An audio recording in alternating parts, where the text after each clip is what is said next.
A lot of people think the idea of floating is boring.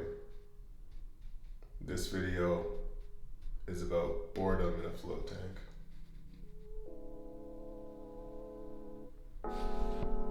That seems more like sadness.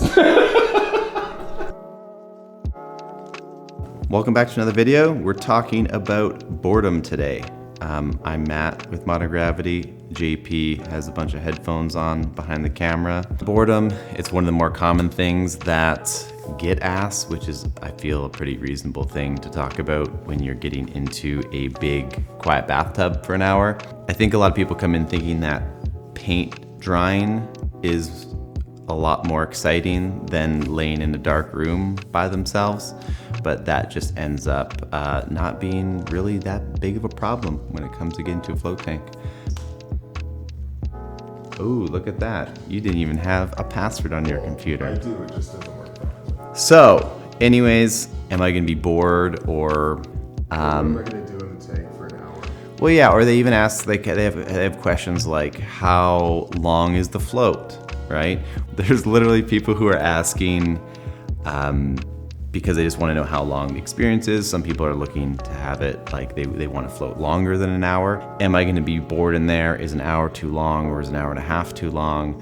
When really the quick, too long didn't read is you're not going to be bored at all.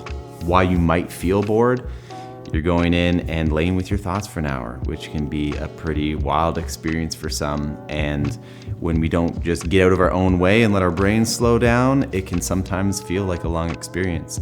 That being said, a lot of people who end up going in for the first time completely just pass right out. And what is an hour or an hour and a half float session ends up feeling like 15, 20 minutes. What are the chances that you're actually going to get out early? We quite often have people who come in here, especially keeping expectations low and being super chill, and they'll end up going in and having just a wicked time where time just pops by. And things get better after their third float, fifth float, 10th float, 100th float, because that's just how, the progression through a practice or an experience or a skill develops. People's expectations when they first come in can absolutely get in their way. And the thing is, that's completely fine. It's completely normal. You can come in here saying, oh, I'm not gonna have any expectations, but I mean, that in itself is an expectation. Do your best just to let yourself have an experience, go in there. I usually say, like, to have expectations on that note of, like, am I gonna be bored? Just be okay with that. What do you think the main reason is people think they're gonna be bored when they come to float? I think the simple answer is that we're just all constantly stimulated. What would you say are some things that help people get into altered state when they might not be in that right state of mind to kind of get there in the first place? I know for me, I count my breaths. Yeah. So for me, I count my breaths when I go into a float tank. I feel like I've done it enough times now to know when I am going to get into that zone or I'm on the peak of getting into that kind of altered state. Mm-hmm.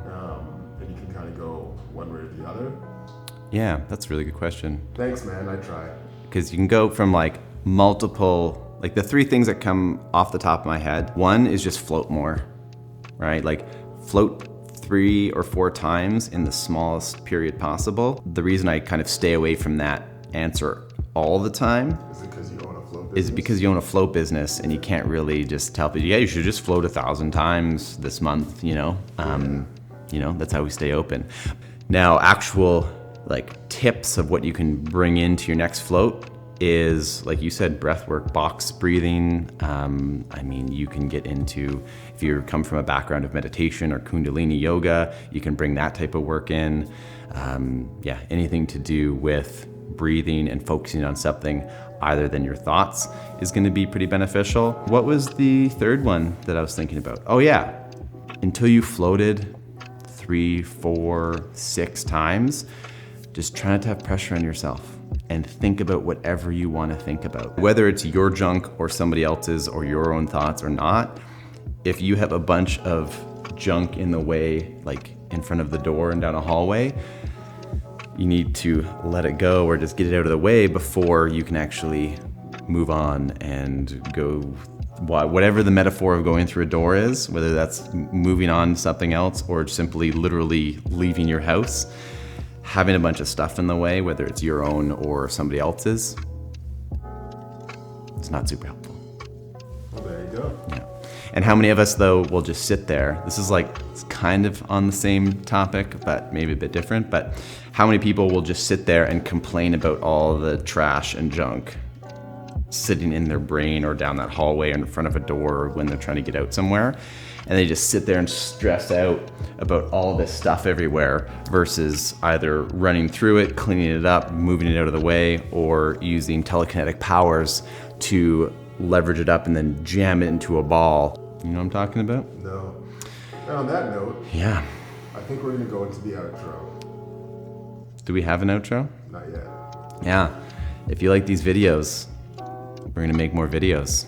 If you have ideas for videos, comment below this video. And we'll be posting different stuff to Instagram, Facebook, YouTube. So however and whenever you see this, it's going to be all over the place. And then we're going to be busting something like this out once a week. We'll catch you guys later.